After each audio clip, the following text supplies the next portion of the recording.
देखो, तुम अगर एक यूनाइटेड फैन हो तो प्लीज़ इस वीडियो को ध्यान से देखना, सुनना, समझना और अपने जो भी रिएक्शंस हैं वो कमेंट्स में ज़रूर बताना। बिकॉज जो रिपोर्ट्स अभी निकल के आई हैं वो तुम्हारा दिल तोड़ देंगे। बिकॉज मेरा ऑलरेडी दिल टूट चुका है। मैं वैसे भी इस मैनेजमेंट से ज़्यादा कुछ उम्मीद लगा के बैठता नहीं हूँ, बट जो रिपोर्ट्स अब लॉरी विटवेल ने दी हैं उसके बाद तो भाई ये सीज़न का हो लिया। क्योंकि देखो, माइकल कैरिक के ऊपर चढ़ना बड़ा आसान होगा और तुम सब चढ़ोगे और हो सकता है मैं भी चढ़ूँ। क्योंकि जब रिजल्ट्स नहीं आएंगे ना तो हमें ये याद नहीं रहेगा कि भाई विंडो में कौन सा प्लेयर आया, कौन सा प्लेयर नहीं आया।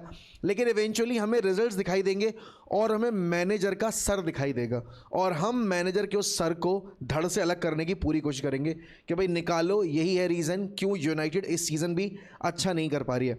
ये बात सबको पता है कि भाई यूनाइटेड यहाँ पर पिछले साल कितना ज़्यादा बुली हुई है कप कॉम्पिटिशन्स में और क्यों यहाँ पर हमने सिर्फ सीज़न के 40 गेम खेले, एक एफए कप, एक कैराबाओ कप और 38 गेम क्योंकि फिक्स होते हैं प्रीमियर लीग कैंपेन के, तो वो आपको खेलने ही थे, भले ही आप अच्छा खेलो, बुरा खेलो, चाहे जैसा खेलो। लेकिन इस सीज़न जहां पर आपको 8 चैंपियंस लीग के गेम्स फिक्स हैं जो खेलने ही खेलने हैं, उसके बाद यहां पर आपको एक कैराबाओ और एक एफए कप का गेम फिक्स है, वो खेलना ही खेलना है और 38 गेम आपको प्रीमियर लीग के खेलने ही खेलने हैं। तो ये 48 गेमों में सर्वाइव करने के लिए क्या आपके पास स्क्वाड था? बिल्कुल भी नहीं। क्या आपने इस 48 गेम को सर्वाइव करने के लिए स्क्वाड बनाने की कोशिश की? नहीं, बिल्कुल भी नहीं। वहीं अगर आप यहां पर दूसरी टीमों को देखोगे जो आपके चैंपियंस लीग भी खेलेंगी, प्रीमियर लीग भी खेलेंगी और बाकी कॉम्पिटिशन्स भी खेलेंगी, उसमें सबसे पहला नाम आएगा आपकी स्पर्स का। नो, स्पर्स 2 साल लगातार रेलीगेशन से जस्ट बच के आ रही है और उनको पता है अगर वो इस साल मेहनत नहीं करेंगे ट्रांसफर मार्केट में तो भाई उनकी हालत खराब हो सकती है। लेकिन यूनाइटेड मैनेजमेंट जो इतने सालों से अपने क्लब की स्थिति गिरती देख रही है, उसको इस चीज़ से कोई लेना देना नहीं है। तो भाई आज का ये फुटबॉल बुलेटिन है, इसमें यूनाइटेड बातें होंगी, आपके स्पर्स की लेटेस्ट रिपोर्ट जो है उसके रिगार्डिंग बात होगी, फिर यहाँ पर बार्सिलोना के रिगार्डिंग बहुत बड़ी न्यूज़ निकल कर आ रही है, उसके रिगार्डिंग बात होगी एंड अल्टीमेटली हम रैप अप करेंगे हमारी रियल मैड्रिड की मेगा न्यूज़ के साथ। तो भाई शुरुआत में जो रिपोर्ट है जिस पर मेरा दिमाग खराब हो गया है वो लॉरी विटवेल की रिपोर्ट है और लॉरी विटवेल कह रहे हैं यहाँ पर कि यूनाइटेड अब इस चीज़ की एश्योरेंस नहीं दे रही है कि वो थर्ड मिडफील्डर की साइनिंग करेंगे ही करेंगे। अब तुमने भी एक पैटर्न नोटिस किया होगा कि तीनों आपके जो प्री सीजन गेम हुए हैं अभी तक, रोजनबर्ग वाला, रेक्सम वाला और लास्ट आपका एथलेटिको वाला, इन सारे गेम्स में आपके मेसन माउंट को पिवट के तौर पे खिलाया गया है। बिकॉज कोबी मेनू अभी अवेलेबल नहीं है, ब्रूनो फर्नांडिस अभी आए नहीं थे, एंटेलेमेंस अभी इंजरी से रिकवर कर रहे हैं, तो यहाँ पर आपको पिवट में किसी को तो खिलाना ही था। तो आपने यहाँ पर टेलेमेंस की जगह आपने मेसन माउंट को खिलाया आंद्रे सेंटोस के अलॉन्ग साइड। अब as per assumptions and Laurie Whitwell is a tier 1 source जो करस्पॉन्डेंट हैं आपके यूनाइटेड के, जो यूनाइटेड रिलेटेड न्यूज़ कभी गलत नहीं देते हैं। तो यहाँ पर उनका कहना है कि मेसन माउंट को यहाँ पर as a rotation player in a pivot role देखा जा रहा है, क्योंकि आप ऑलरेडी शिया लेसी को प्रमोट करने वाले हो, अमाद डियालो आपकी टीम में ऑलरेडी हैं एंड देन जे गैब्रियल के भी मिनट्स आपको देखने को मिल सकते हैं। तो आगे फ्रंट प्रोफाइल आपकी सारी बुक्ड हैं। मेसन माउंट क्योंकि डीपर रोल में खेल चुके हैं चेल्सी के लिए और अच्छा खेलते हैं, इवन आपके अगर आप देखोगे रूबन एमरिम के टेन्योर में भी he was playing in that role only. But कितना बड़ा सेटबैक है ये माइकल कैरिक के लिए। माइकल कैरिक जो इस विंटर विंडो के फेलियर के बाद समर में थोड़ी एक्सपेक्टेशन लगा के आ रहे होंगे कि भाई क्योंकि हमें यहाँ पर बहुत कॉम्पिटिशन्स खेलने हैं, बहुत सारे मैचेस हैं, हम पिछले साल एब्सोल्यूट बुली हो गए थे यहाँ पर, अगर आपने देखा होगा कप कॉम्पिटिशन्स के मामले में। तो जब आपको यहाँ पर चैंपियंस लीग दोबारा क्वालिफाई करनी है, प्रीमियर लीग में पोजीशन स्ट्रेंथन करनी है एंड कप कॉम्पिटिशन्स की जो आपकी लेंथ है वो भी आगे लेके जानी है, बिकॉज उससे रेवेन्यू आपका हेल्प होता है। आप इतना गया गुजरा स्क्वाड कैसे दे सकते हो? लेकिन इनेओस बीइंग इनेओस एंड वो यहाँ पर वही जो आप हर साल वो करते हैं, फॉल्स प्रोमिसेस कि भाई विंटर में इन्वेस्ट नहीं करेंगे, समर में जाकर हम यहाँ पर एक हेल्दी विंडो प्रोड्यूस करेंगे, इस आपके विंडो में भी वही सेम फेलियर आपको देखने को मिल रहा है। और बात यहाँ तक आके नहीं रुकती है, ये तो चलो मिडफील्ड का केस है। अभी देखो तुम यहाँ पर जो बाकी रिपोर्ट्स निकल कर आ रही हैं कि भाई ये चीज़ डिसीजन जो आया है वो हायरार्की ने ऑलरेडी ले रखा है कि ऐसा कोई कंपल्सन नहीं है हमारे ऊपर कि हमें यहाँ पर थर्ड मिडफील्डर साइन करना ही करना है। अभी क्या था कि भाई चुआमेनी की होप थी, मानू कोने की होप थी, सो लोग कह रहे थे कि भाई बलेबा या एडम वाटन या एलेक्स स्कॉट इनमें से कोई ना कोई लाने की ज़रूर कोशिश करेंगे, बट अब वो सारी टॉक्स हैं वो डाई डाउन हो गई। और यही दिक्कत थी मेरी। जब इनेओस टेक ओवर कर रही थी यूनाइटेड को तब मेरी यही प्रॉब्लम थी। तब सबने यहाँ पर बोला कि अरे यार मोरल वैल्यूज़ हैं क्लब की, एथिक्स हैं क्लब के, कल्चर है क्लब का, ये कल्चर है क्लब का, जो लोग बोलते हैं कि we will restore the lost pride and they are not even doing at least bare minimum to make it happen, to make it possible, and then people come up with the argument कि भाई नहीं यार, you have to give it time। कैसे time दें यार? और उसके ऊपर से जब लॉरी विटवेल का ये एक और आपका स्टेटमेंट आया है कि यूनाइटेड अभी किसी स्ट्राइकर के लिए मार्केट में नहीं है। you just look at this, United are still weighing up the striker market, although a deal is not expected for Ollie Watkins. He was of interest to United last summer before they signed Benjamin Sesko, but they are not set to revisit that situation. Danny Welbeck हाथ से गया, वो चला गया Chelsea. आपको young striker चाहिए नहीं है, क्यों? क्योंकि आप बेंजामिन सेस्को को यहाँ पर देख रहे हो उस रोल में, और आप यहाँ पर चाहते हो कि एक्सपीरियंस स्ट्राइकर जो मिनट्स डिवाइड करने को भी रेडी हो और कहीं ना कहीं आपका थोड़ा गेम इंप्रूव करने के लिए भी तैयार हो, आपके बेंजामिन सेस्को का। उस केस में, उस सिनेरियो में यहाँ पर अगर तुम देखोगे तो ऑली वॉटकिंस का नाम और आपके डैनी वेलबैक का नाम ज़्यादा लिया जाता है, बिकॉज वो एक्सपीरियंस और क्वालिटी वाले स्ट्राइकर्स हैं, और अगेन वो एक सेकंड फिडल रोल एक्सेप्ट करने को भी रेडी हो जाएंगे, क्योंकि Ollie Watkins is also in his 30s now. But यहाँ पर अब अगर वो नाम गया है, गायब हो गया है, तो फिर who is the next name on the list? क्योंकि और कोई नाम तो अभी लिंक हो भी नहीं रहा स्ट्राइकर का। एंड अगर आपको लग रहा है कि आप जोशुआ ज़र्क्ज़ी के साथ जाकर यूसीएल कैंपेन, आपके यहाँ पर ला लीगा कह रहा हूँ मैं, Premier League campaign, FA Cup and Carabao, इन सारे कॉम्पिटिशन में अच्छा खेल पाओगे, तो भाई you are mistaken, because injury record हमारी टीम में इतने ज़्यादा सीवियर रहते हैं कि आपको अपना second fiddle striker majority of the season में भी यूज़ करना पड़ सकता है। कौन होगा वो स्ट्राइकर, कुछ पता नहीं। और अभी जब ये स्टेटमेंट है ना, they are still weighing up, they are not still weighing up भाई, they are not in for anybody, because अगर वो जिन प्लेयर से लिंक हो रहे हैं मिडफील्ड रोल में, उनको ही कंसिडर नहीं कर रहे हैं, तो जिस प्रोफाइल का अभी तक कोई जिक्र नहीं हुआ है ट्रांसफर मार्केट पे, आप उस प्रोफाइल में तो प्लेयर्स लाने का भूल ही जाओ कि आपकी टीम में कोई प्लेयर आएगा भी आएगा। बट देन अगेन उसके बाद यहाँ पर अगर आप देखोगे तो लुइस हॉल पर भी एक और रिपोर्ट आ गई है, और लुइस हॉल के रिगार्डिंग ये रिपोर्ट है कि Lewis Hall is well liked by United and but a deal is looks very highly unlikely. क्यों? क्योंकि भाई न्यूकासल पूरी कोशिश करी आपके लुइस हॉल को रोकने का।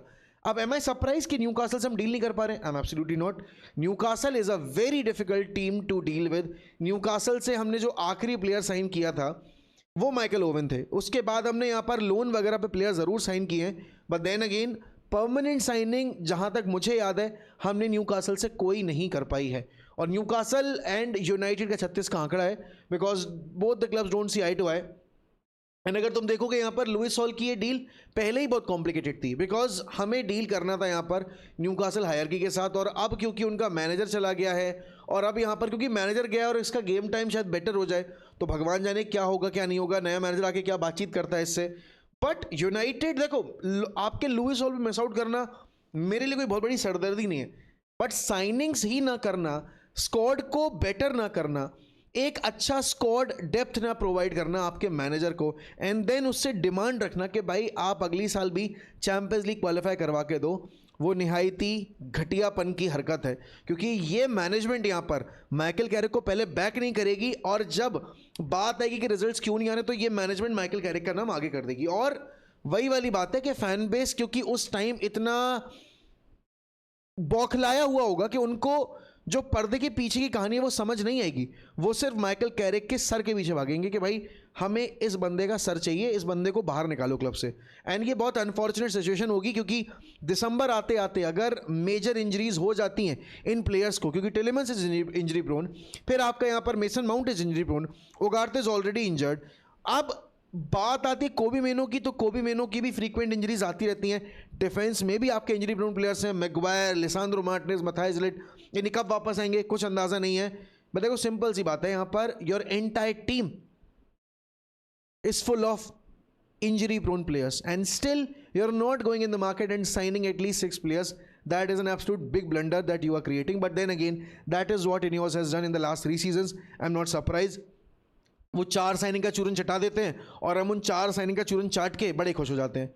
बट भाई इसके बाद हम मूव करते हैं भाई अगली रिपोर्ट के ऊपर, एंड ये रिपोर्ट बड़ी सरप्राइजिंग भी है, प्लस ये रिपोर्ट थोड़ी सी मेरे हिसाब से बैफलिंग भी है, क्योंकि देखो बार्सिलोना यहाँ पर रॉड्री में इंटरेस्टेड है, ये पता है, हम सबको पता है कि बारसा यहाँ पर फ्रेंकी डियोंग का एक रिप्लेसमेंट ढूंढ रही है, एंड फ्रेंकी डियोंग की एक क्वालिटी मतलब जो है ना उसको अपग्रेड करने का एक ऑप्शन ढूंढ रही है. Rodri sits perfectly in that role because Rodri अगर खेलेगा तो आपके पेड्री को थोड़ी ऑफ फ्रीडम मिलेगी. बट पता है क्या सीन क्या है, पहली बात तो रॉड्री के जो पर्सनल एम्बिशन है वो मैड्रिड पे है. दूसरी चीज़ यहाँ पर कि अगर आप एक इंजरी प्रोन फ्रेंकी डियोंग को रिप्लेस कर रहे हो तो आप एक इंजरी प्रोन रॉड्री क्यों लाना चाहोगे. ऐसा नहीं है कि रॉड्री यहाँ पर बहुत ही फिट हैं. पिछले 2 सालों के अंदर अगर आपने देखा होगा जब से यूरोज हुआ है रॉड्री ने एक सीज़न पूरा मिस किया है. नंबर ऑफ गेम्स अगर आप उठा के देखोगे तो ये यहाँ पर आई थिंक ये रिपोर्ट आ रही है बिकॉज अगेन जो मार्केट का भी सीन है उसको देखते हुए मैन सिटी चाहती है कि मैक्सिमम बेनिफिट निकाला जाए इस डील से because Rodri does not want to sign the new contract and Rodri wants to move on. अब रियल मैड्रिड यहाँ पर ऑलरेडी डिसाइडेड है कि भाई हम 60 तक दे सकते हैं. बट जहाँ तक मेरा अंदाज़ा है मैन सिटी कोशिश करे कि भाई एक बिडिंग वॉर उतारा जाए एंड फिर उस केस में देखा जाए कि कहाँ तक ये डील जा सकती है. बट देखो सिंपल सी बात है यहाँ पर कि पहले ही डिसाइडेड है बार्सिलोना बिडिंग वॉर में नहीं उतरेगी.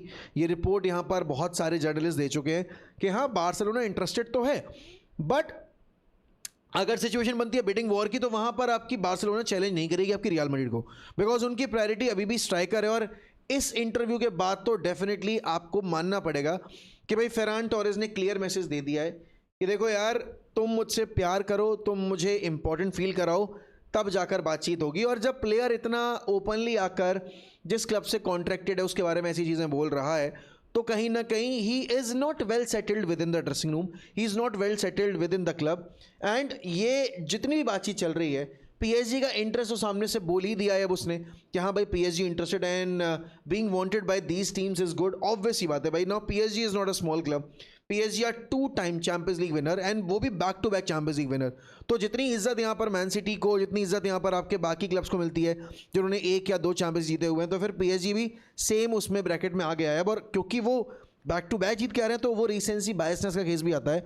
I have a contract with Barcelona. It's true that in football you never know what might happen, but since I have contract, I can wait and decide on my own. अब देखो ये जब statement जो second line लिखी है ना कि but since I have a contract I can wait and decide on my own, तो या तो ये बंदा कह रहा है कि भाई मैं अपना कॉन्ट्रैक्ट फुलफिल करूंगा और फिर मैं एज अ फ्री एजेंट चला जाऊंगा. बट वो नहीं होगा. बारसा को फंडिंग चाहिए to get a new striker and अगर बात है यहाँ पर बैंक ब्रेक करने की फॉर अल्वारेज या बैंक ब्रेक करने की फॉर ओसिमेन, क्योंकि देखो ओसिमेन और अल्वारेज यही 2 नाम आ रहे हैं, इसके अलावा कोई तीसरा नाम है नहीं. ओसिमेन का जिक्र हमने कल की वीडियो में किया था, बताया था कि कैसे भाई ओसिमेन का पैकेज दूर से तो आपको 60 लग नज़र आ रहा है बट एक्चुअल में अगर आप देखोगे तो वो तकरीबन 130-140 पे जाके गिरेगा पैकेज अगर आप ओवरऑल वैल्यूएशन चेक करोगे. तो यहाँ पर फेरान टोरेस की डील से अगर लेट्स से 40-45 मिलियन निकाल पाती है आपकी बार्सिलोना, जो कि निकाल सकती है because PSG is interested and if the player himself wants to leave, तो कहीं ना कहीं यहाँ पर फिर बार्सिलोना बैठ सकती है. देखो यार हम प्लेयर को रोकना चाहते हैं लेकिन अगर आपको प्लेयर चाहिए है तो आपको ये सर्टेन वैल्यू पे करनी पड़ेगी एंड उस केस में पीएसजी शायद पे कर भी दे बिकॉज देखो बात वो है कि लोग बोलेंगे बट फेरान क्यों, ऐसी लोगों ने बोलते भाई डेम्बेले क्यों, क्योंकि डेम्बेले तो इंजरी प्रोन है. डेम्बेले के फिगर्स भी इतने इंसेन नहीं है but that same Dembele went on to not just win the Champions League but also went on to win the Ballon d'Or as well. And इस साल भी ही वॉज, अगर आप उनके लेटेस्ट स्टेजेस देखोगे ना सेमीज में, फाइनल में, या फिर अगर आप देखोगे यहाँ पर उनके क्वार्टर्स में, डेम्बेले ने स्टेप अप किया था. Not in the finals but definitely in the quarters, round of 16 and semifinals यहाँ पर. तो फेरान टोरेस की डील अगर हो जाती है तो फिर भाई और ज़्यादा इनसिक्योरिटी बढ़ जाएगी आपके मेरे हिसाब से बार्सिलोना खेमे में बिकॉज फिर स्ट्राइकर प्रोफाइल पे आप बिल्कुल ही खाली हो जाओगे, बिल्कुल ही खोखले हो जाओगे और करीम एडियमी, एंथनी गॉर्डन वगैरह पे आप इतना ट्रस्ट कर नहीं सकते. अब पता है सीन ये है कि ऑल्दो बार्सिलोना ने बोल तो दिया है दैट मार्कस रैशफोर्ड का चैप्टर ओवर है, ये है वो है, बट कहीं ना कहीं अगर फेरान टोरेस बिक जाता है तो शायद Barcelona might revisit for Marcus Rashford. And I am not saying this because भाई मुझे बेचना है उसको, बट मुझे ऐसा लगता है कि अगर फेरान टोरेस नहीं होगा क्लब में तो फिर क्योंकि अब वो प्रोफाइल खाली है, वो वर्सेटाइल प्रोफाइल आपकी खाली हो गई है और प्राइस अगर देखा जाए तो वो अगेन अगर आप देखोगे तो नेगोशिएट करने को रेडी हो जाएगी यूनाइटेड समवेयर अराउंड 30 मिलियन. तो शायद यहाँ पर बार्सिलोना वापस से रिविजिट करेगी यूनाइटेड को for Marcus Rashford. This is what my assumption is. लेकिन भाई जहाँ तक बात आती है कि अब तुम यही देखो एम्बिशन की जहाँ तक बात आती है, you look at Arsenal, they want Bruno Guimaraes, they want Vinicius Junior, they are highly ambitious, they want to do it because they want to close the gap from the top European clubs between them. बात आएगी आपके Liverpool की, they want to provide something to the new manager Iraola, क्योंकि साला चला गया तो उनका मेजर गोल स्कोरर चला गया, क्रिएटर चला गया, यानी लीडरशिप चली गई आपके ड्रेसिंग रूम से। ऑल्दो अभी भी इनके पास एलिसन और आपके वर्जिल वैन डाइक वगैरह हैं। Barcola brings it freshness. अब क्यों Barcola has been targeted? The reason for that is कि भाई यहां पर अगर तुम देखोगे ना तो टॉटनम चाहती है कि कोडी गैक्पो को साइन कर लिया जाए, और कोडी गैक्पो ही नहीं, यहां पर अगर तुम देखोगे तो वो सेविनियो को भी लाना चाहते हैं। तो सेविनियो और यहां पर आपकी कोडी गैक्पो 2 साइनिंग हो सकती हैं आपके स्पर्स के लिए। और वही मैं बात कर रहा हूं, स्पर्स इतनी एम्बिशियस है क्योंकि वो 17 फिनिश कर गए, उनको पता है कि वो एक और सीजन ऐसे नहीं कर सकते। United on the other hand, अगर आप देखोगे भाई चैंपियंस लीग रेगुलर इंटरवल्स में मिस कर जाते हैं, एक सीजन खेलते हैं, 2 सीजन नहीं खेलते हैं, एंड उसके बावजूद यहाँ पर हमारी मैनेजमेंट सीरियसली मैनेजर बैक करने को रेडी नहीं है। जहाँ तक बात आती है ब्रैडली बारकोला की, तो पहली बिड जो है वो रिजेक्ट कर दी गई है। 100 मिलियन के ऊपर का वैल्यूएशन है यहाँ पर, वो सबको पता है। इनिशियल बिड जो थी उसकी वैल्यू 100 मिलियन के ऊपर ही बताई जा रही है, बट स्टिल फार फ्रॉम पीएसजी's रिक्वेस्ट। भाई कितना पैसा चाहिए टीमों को? मतलब अगर तुम देखोगे तो यान डियामंडे 130-140 मिलियन के पैकेज पे बिक रहा है। उसके बाद यहां पर तुम्हारे बाकी प्लेयर्स आपके हो गए, जैसे एलिट एंडरसन, वो 130 मिलियन के पैकेज के अगर अराउंड बिक रहे हैं। फिर आपके बाकी और प्लेयर्स हो गए, 85 मिलियन का यहां पर आपका मथियोस फर्नांडिस जा रहा है, 100 मिलियन का टोनाली जा रहा है। अब यहां पर ब्रैडली बारकोला अगर 130 मिलियन के आसपास के हैं। भाई ये अनरियल मार्केट सीन। पहली बात तो खुद प्लेयर के ऊपर इतना प्रेशर बनाते हैं, क्योंकि जब एक टीम इतना पैसा पे कर देती है ना एक प्लेयर के लिए, तो ऑब्लिगेशन बन जाता है कि भाई आपको डिलीवर करना ही करना पड़ेगा। और फिर उसके बाद यहाँ पर फैन बेस को प्राइस टैग नजर आता है। ये नजर नहीं आता कि वो प्राइस टैग किन सर्कमस्टेंसेस में पे किया गया है और किस क्लब ने यहाँ पर जिद के तौर पे पे किया है। Bradley Barcola is a quality player, no doubt about it. Creative side पे आपके टीम को बहुत अपलिफ्ट करेंगे, और ऑलरेडी जिस टीम में आपके फ्लोरेन वर्ड्स वगैरह जैसे प्लेयर्स हो, तो वहाँ पर ब्रैडली बारकोला के आने से क्रिएटिव एंगल और ज़्यादा बेटर हो जाता है। लेकिन यहां पर अभी भी वो राइट फ्लैंक डेड है। लोग बोलेंगे बट हमने विक्टर मुनोज साइन कर लिया। अरे भैया, लेकिन लिवरपूल ने विक्टर मुनोज साइन किया होगा, बट लिवरपूल के लिए साला और विक्टर मुनोज का कोई कंपैरिजन है? तो डेफिनेटली यहां पर अभी भी साला का एक रिप्लेसमेंट, साला का यहां पर एक लाइक टू लाइक तो नहीं मिलेगा, बट एक कॉम्पिटिटिव बेसिकली रिप्लेसमेंट आपको लाना पड़ेगा, जो एटलीस्ट 50% कॉन्ट्रीब्यूशन तो दे ही जाए। इस पॉइंट ऑफ टाइम पे लिवरपूल यहां पर किस लिमिट तक जाने को तैयार है वो देखना होगा। बट भाई Spurs is really bossing this market. अगर आपकी ओवरऑल विंडो में रियल मैड्रिड ने आतंक मचा रखा है, जहां पर उन्होंने बर्नार्डो सिल्वा, फिर आपके बाद यहां पर कोनाटे हो गए, डम्फ्रीज हो गए, आपके यहाँ पर फिर कुकुरेया हो गए। उसके अलावा भी अगर तुम देखोगे अभी भी वो रॉड्री चेस कर रहे हैं। यान डियामंडी की डील पे थोड़ी कॉम्प्लिकेशंस हैं, एंड अब भाई लोगों ने आपके फब्रीजो रोमानो को घेरना शुरू कर दिया यान डियामंडी की डील के ऊपर, बिकॉज फब्रीजो ने बोल दिया कि भाई this week he will fly to Madrid and he will have his medical and this and that. एक हफ्ता बीत गया, 1.5 हफ्ता होने को है, अभी तक वहाँ पर मेडिकल का कोई सीन नहीं है। वापस से कल रात में यहाँ पर फब्रीजो ने अपना जो यान डियामंडी वाला ट्वीट था उसको पिन कर दिया है। अगेन वो एक अलग चीज़ है, बट भाई देखो सबसे बड़ा जो न्यूज़ है वो यही है, विनीशियस सागा। इससे बड़ा सागा अभी मार्केट में कोई दूसरा नहीं है। यहाँ पर रियल मैड्रिड ने अपना ऑफर बेटर करके दिया है आपके विनीशियस जूनियर को, लेकिन उस ऑफर में भी इन्होंने जो साइनिंग बोनस होता है, जो बेसिकली इनका रिन्यूअल वाला सही सीन होता है, उसमें इन्होंने कोई भी इम्प्रूवमेंट नहीं दी है टीम को। मतलब इन्होंने कोई भी इंप्रूवमेंट नहीं दिया यहाँ पर आपके विनीशियस जूनियर को। इस वीक मीटिंग होगी, Vinicius Junior is ready to lower his demand, the renewal bonus is the main point. Real Madrid are not willing to give him a renewal bonus. Key figures are in favor of a sale this month if there is no agreement. Jose Mourinho likes him, but final decision will be up to Florentino Perez. Now देखो कल social media platform पे Vinicius junior की video वगैरह डाली है यहाँ पर Instagram पे ट्रेनिंग करते हुए, तो they are trying to basically send everybody a message कि Vinicius is still committed, Vinicius Junior still यहाँ पर wants to play for Madrid and he still a Madrid player. But देखो जहाँ तक बात आती है पैसे की ना, भाई पैसा अच्छे अच्छों की नीयत और अच्छे अच्छे रिलेशनशिप खराब कर देता है। भाई बाप बेटे में बिगड़ जाती है, सगे भाइयों में बिगड़ जाती है, तो यहाँ तो क्लब और प्लेयर के बीच की बात है। तो विनीशियस जूनियर की डिमांड है, क्या उसके एंड पे लेजिट है? बिल्कुल लेजिट है। क्या मैड्रिड के एंड पे उसकी डिमांड नाम मानना लेजिट है? बिल्कुल लेजिट है। दोनों पार्टीज अपनी जगह पे सही हैं, और इसीलिए अगर मिडिल ग्राउंड फाइंड नहीं होता है, there is a highly likely situation that Vinicius Junior will be sold. और ये रिपोर्ट मारियो कॉर्तेहेना की है, अब अगर बात आती है कि मूरिन्यो किसको पसंद करते हैं और किसको यहाँ पर पेरेज पसंद करते हैं, पेरेज के अगर फेवरेट की लिस्ट देखी जाएगी ना, उसमें विनीशियस जूनियर का नाम टॉप 3 में आएगा ही आएगा। अगर फेडरिको वेलवर्दे है तो विनीशियस जूनियर भी है, अगर बेलिंगम है तो विनीशियस जूनियर भी है। लेकिन यहाँ पर देखो, पेरेज के फेवरेट लिस्ट में रैमोस भी थे, पेरेज के फेवरेट लिस्ट में कैसियास भी थे, पेरेज के फेवरेट लिस्ट में आपके रोनाल्डो भी थे। लेकिन इन तीनों ही प्लेयर्स को यहाँ पर जब वक्त आया, जब चीज़ें बिगड़ी, जब यहाँ पर बॉन्ड बर्बाद हुआ दोनों पार्टीज़ के बीच में, तो उनसे मूव ऑन करना ही पड़ा यहाँ पर। और पेरेज हिचकिचाते नहीं है यहाँ पर मूव ऑन करने से। अब बात है कि रिन्यूअल बोनस देना क्यों यहाँ पर मैड्रिड हिचकिचा रही है, क्योंकि अगर इस वक्त पे साइनिंग बोनस दे दिया गया यहाँ पर आपके विनीशियस जूनियर को, और इमेज राइट्स अगर फुलफिल कर दिए गए एंड एम्बापे जितने इमेज राइट्स दे दिए गए, तो कहीं के गलत प्रेसिडेंट सेट हो सकता है। और आने वाले जो रिन्यूअल्स होंगे, आने वाली जो साइनिंग्स होगी, उस पर इस चीज़ का बहुत बड़ा इम्पैक्ट पड़ सकता है। देखो, आर्सेनल अपने एंड से जो कुछ कर सकती है सब कुछ कर रही है यहाँ पर आपके विनीशियस को लाने के लिए, बट अल्टीमेटली सारी चीज़ें डिपेंड करती हैं आखिरी ऑफर जो होगा यहाँ पर आपकी प्रॉब्ली रियल मैड्रिड के एंड से फॉर विनीशियस जूनियर ना। अब ये देखो भाई, इतना ही नहीं है, रियल मैड्रिड अभी भी एक और सेंटर बैक लाना चाहती है। और पता है, मैं समझता हूँ कि ये लाना ज़रूरी भी है। क्यों? क्योंकि अगर आप इनका सेंटर बैक एरिया देखोगे, Konate he is a top guy, ठीक है, पिछले साल उसका सीजन अच्छा नहीं था, but again top centre back but injury prone.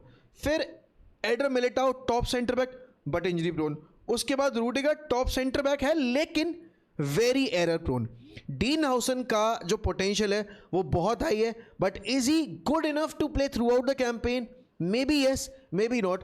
तो एक और सेंटर बैक ऐड करने से क्वालिटी थोड़ी और बेटर होगी। और जो प्रेशर है ना अभी मैड्रिड के ऊपर कि भाई 2 साल से ट्रॉफी लेस हो, वो 2 साल का ट्रॉफी लेस स्पेल अगर आपको एंड करना है तो आपको क्वालिटी स्क्वाड देना पड़ेगा मैनेजर को। बिकॉज देखो, मूरिन्यो इस वक्त पे टॉप मैनेजर कैटेगरी में नहीं आते हैं।